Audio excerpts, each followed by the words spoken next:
तीन सवाल बहुत महत्वपूर्ण हैं, जिन तीन प्रश्नों के उत्तर सबको पता होने चाहिए। बच्चों को, बूढ़ों को, सबको, हिंदुओं को पता होना चाहिए। तीन प्रश्न मुख्य हैं, इन तीन प्रश्नों के उत्तर सबको पता होना चाहिए। आओ मैं वो तीनों प्रश्नों के उत्तर आपको देता हूं।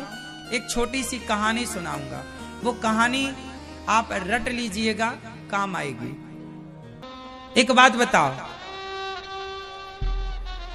गुलाब में खुशबू है कि नहीं? बोलो, है। क्या दिखाई पड़ रही है?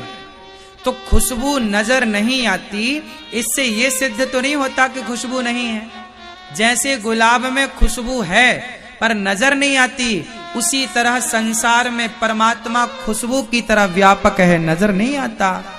गुलाब को नाक से लगाओगे तो खुशबू भी आएगी, पास लाओगे तो खुशबू भी आएगी।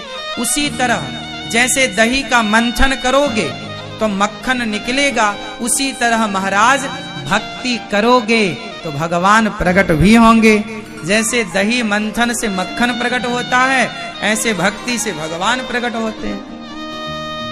ये बताओ महाराज, समुद्र में नमक है कि नहीं? उत्तर दो। समुद्र की प्रत्येक बूंद में नमक है कि नहीं? क्या दिखाई पड़ती है? जैसे समुद्र की प्रत्येक बूंद में नमक व्याप्त है, उसी तरह सृष्टि के कण कण में परमात्मा व्याप्त है महाराज। जैसे समुद्र से नमक निकालने का एक प्रोसेस है, एक प्रक्रिया है। किसान लोग क्या करते हैं, समुद्र के जल को एक खेत में भरते हैं, कुछ दिन भरे रहने देते हैं तो नमक नीचे जम जाता है, फिर वो पानी छोड़ देते हैं, नमक निकाल लेते हैं। उसी तरह जैसे समुद्री नमक को निकालने का एक तरीका है, एक प्रोसेस है, उसी तरह महाराज भगवान तो व्यापक हैं, उन्हें देखने का एक तरीका है। बताओ, बैक्टीरिया, कोरोना वायरस को किसी ने अपनी आंखों से देखा? बोलो, नहीं दिखा। इसका मतलब ये तो नहीं है कि कोरोना था ही नहीं।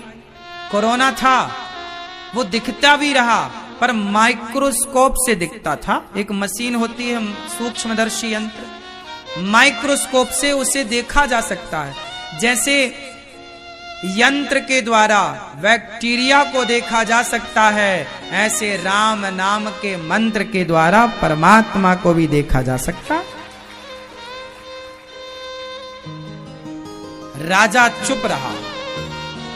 लड़की ने इतने सारे साक्ष्य रख दिए, इतने सारे उदाहरण रख दिए कि राजा एक भी उदाहरण को गलत ना बोल पाया।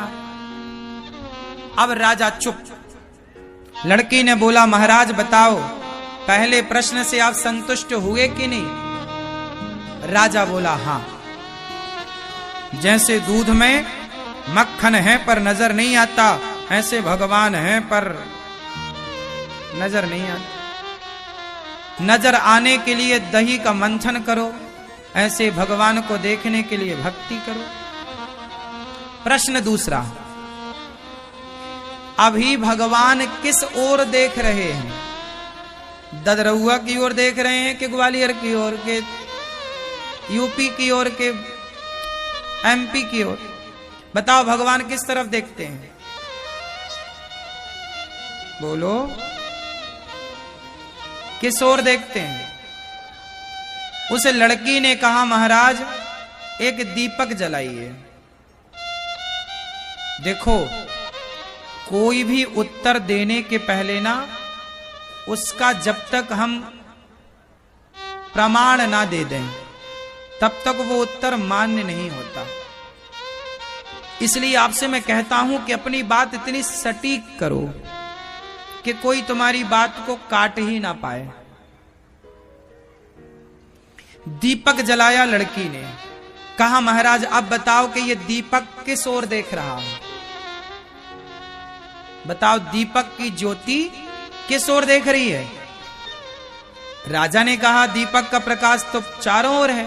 हां महाराज, जैसे दीपक की ज्योति, दीपक का प्रकाश चारों ओर है, उसी तरह भगवान की दृष्टि चारों ओर होती है, सबको देखते हैं।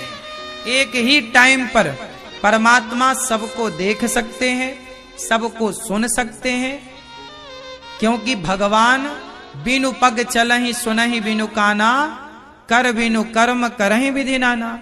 वो बिना पांव के चल सकते हैं, बिना आंख के भगवान